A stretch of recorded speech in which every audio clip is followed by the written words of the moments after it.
ఎండలు మండిపోతున్నాయి. గత వారం రోజులుగా ఉష్ణోగ్రతలు రోజురోజుకు పెరుగుతున్న పరిస్థితి నెలకొంది. నిజామాబాద్ జిల్లాలో 43 డిగ్రీల ఉష్ణోగ్రతలు నమోదవుతున్న పరిస్థితి నెలకొంది. ఎండలకు బయటకెళ్లాలంటే ప్రజలు ఇబ్బందులు పడుతున్న పరిస్థితి నెలకొంది. అత్యధికంగా నిజామాబాద్ జిల్లాలో 2005 తర్వాత ఇప్పటి వరకు కూడా ఉష్ణోగ్రతలు ఆ రేంజ్లో నమోదు కాలేదు. అయితే దానికి అంతటికి సంబంధించి వాతావరణ శాఖ అధికారులు ఉన్నారు. 43 డిగ్రీల ఉష్ణోగ్రతలు నమోదవుతుండడంతో రోజు రోజుకు ప్రజలు ఇబ్బందులు పడుతున్న పరిస్థితి ఉంది. గత వారం రోజులుగా చూసుకుంటే ఉష్ణోగ్రతలు పెరుగుతున్నాయి. ఇప్పుడు రేపటి నుండి మే ప్రారంభమవుతుంది. మేలో మరింత ఎండలు ఎలా ఉండే అవకాశం ఉంది? మనతో మాట్లాడేందుకు వాతావరణ శాఖ అధికారి శ్రీకాంత్ ఉన్నారు. వారిని అడుగుదాం. మనం గడిచిన వారం రోజుల నుంచి చూసుకుంటే మనకు టెంపరేచర్లు అనేటివి క్రమేపీ పెరుగుతున్నాయి. గరిష్టంగా మనకు నిన్న వచ్చేసి 42.9 అంటే మనకు 43 డిగ్రీల వరకు టెంపరేచర్ అనేది రికార్డ్ అయింది. అంటే మనకు హైయెస్ట్గా ఏంటంటే నిజామాబాద్లో 2005లో 47.3 అనేది హైయెస్ట్గా మనకు రికార్డ్ అయింది. అదే ఇప్పటి వరకు మనకు నిజామాబాద్లో హైయెస్ట్. ఇప్పుడు రానున్న 3-4 రోజుల్లో కూడా మనకి ఏంటంటే టెంపరేచర్ అనేది 43 కంటే ఎబో అంటే 41 నుంచి 44 మధ్యలో ఆరెంజ్ రేంజ్ అంటారు దాన్ని. ఆ రేంజ్లో మనకు టెంపరేచర్లు అనేది రికార్డ్ అవుతాయి. సాధారణంగా ఎండ తీవ్రత ఎక్కువ ఉన్నప్పుడు ప్రభుత్వం అలర్ట్ చేస్తుంది, వాతావరణ శాఖ ప్రజల్ని అలర్ట్ చేస్తుంది. అందులో భాగంగా ఇప్పుడు నిజామాబాద్ జిల్లాలో 43 డిగ్రీల ఉష్ణోగ్రతలు నమోదయ్యాయి. అసలు ఆరెంజ్ అలర్టా, రెడ్ అలర్టా, ఎల్లో అలర్టా, అసలు ఏంది పరిస్థితి? ప్రజలకు ఎలాంటి సందేశం ఇస్తారు? మనకేంటంటే మన భారత వాతావరణ శాఖ మనకి ఎప్పటికప్పుడు టెంపరేచర్లు అనేవి దాన్ని బట్టి మనకు అంటే వార్నింగ్స్ అనేది ఇష్యూ చేస్తూ ఉంటుంది. మనకు ఐఎండీ హైదరాబాద్ అనేది మనకు గత వారం రోజుల నుంచి కూడా మనకు వార్నింగ్స్ అనేది ఇష్యూ చేస్తుంది. మరి ఇప్పుడు టెంపరేచర్ రేంజ్ అంటే 41 నుంచి 44 మధ్యలో రికార్డ్ అయితే ఏంటంటే మనకు ఆరెంజ్ అలర్ట్గా మనకు రికార్డ్ అవుతుంది.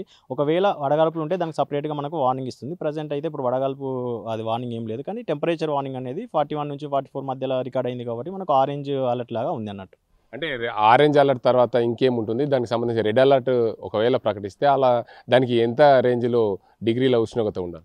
మనకేంటంటే ఆరెంజ్ అనేది 41 నుంచి 44 ఉంటుంది. 44 కంటే ఎబోగా రికార్డ్ అయితే మనం రెడ్ అలర్ట్ అంటాం. ఆ రెడ్ అలర్ట్ ఇచ్చినప్పుడు ఏంటంటే చాలా జాగ్రత్తగా ఉండాలి. ఎందుకంటే మనకు టెంపరేచర్ అనేది హెవీగా రికార్డ్ అవుతుంది కాబట్టి 44 ఎబో అంటే చాలా ఎక్కువ అన్నట్టు. సో దానికి తగ్గట్టుగా మనము జాగ్రత్తలు తీసుకోవాలి. మరో అధికారి ఉన్నారు, వెంకన్న. అసలు చెప్పండి, సాధారణంగా రోజు రోజు ఎండలు తీవ్రమవుతున్నాయి. ప్రజలకు జాగ్రత్తలు తీసుకోవాలంటే మీరు ఏం సందేశం ఇస్తారు? మన వాతావరణ శాఖ ఇచ్చిన రూల్స్ అండ్ రెగ్యులేషన్స్, అవి గైడ్లైన్స్ రోజు న్యూస్ పేపర్లో వస్తూ ఉంటాయి. దాన్ని ఫాలో అయ్యి జాగ్రత్తలు తీసుకుంటే సరిపోతుంది. అంటే ఎండల నుండి కాపాడుకోవాలంటే దానికి సంబంధించి ప్రజలు అంటే ఏ సమయం నుంచి ఏ సమయం దాకా బయటకు వెళ్ళకూడదు? అసలు ఉదయం 10 గంటల లోపే పనులు చేసుకుంటే బాగుంటుంది. ఈ మధ్యలో అయితే 11కి వచ్చేసరికి అరౌండ్ 40 డిగ్రీస్ వరకు పెరిగిపోతుంది. సో 11 to 4 ఆ టైంలో బయటికి వెళ్ళకుండా కొద్దిగా జాగ్రత్తలు తీసుకుంటే బాగుంటుంది.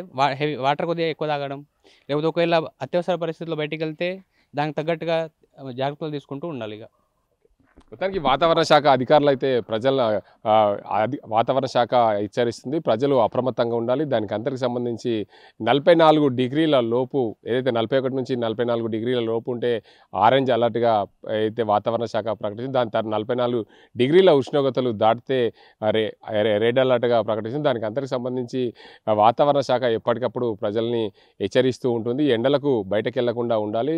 ఉదయం 11 లోపే వెళ్తే బాగుంటుంది. దానికి అంతటికి సంబంధించి సాయంత్రం 4 గంటల తర్వాతనే బయటకు వెళ్ళి మన పనులుంటే చేసుకోవాలి. మధ్యలో ఎండాకాలంలో బయటకు వెళ్తే ఆరోగ్యాలు ఖరాబ్ అయితే, ఆ ఆరోగ్యాలు ఖరాబ్ కాకుండా ఉండాలంటే అత్యధికంగా నీటిని తీసుకోవాలి. దాంతోపాటు ఫ్రూట్స్, అదేవిధంగా ఏదైతే ఘన పదార్థాలు, ఏదైతే వాటర్ లాంటి పదార్థాలు తీసుకుంటే బాగుంటుందని చెప్పి వాతావరణ శాఖ అధికారులు అయితే హెచ్చరిస్తున్నారు.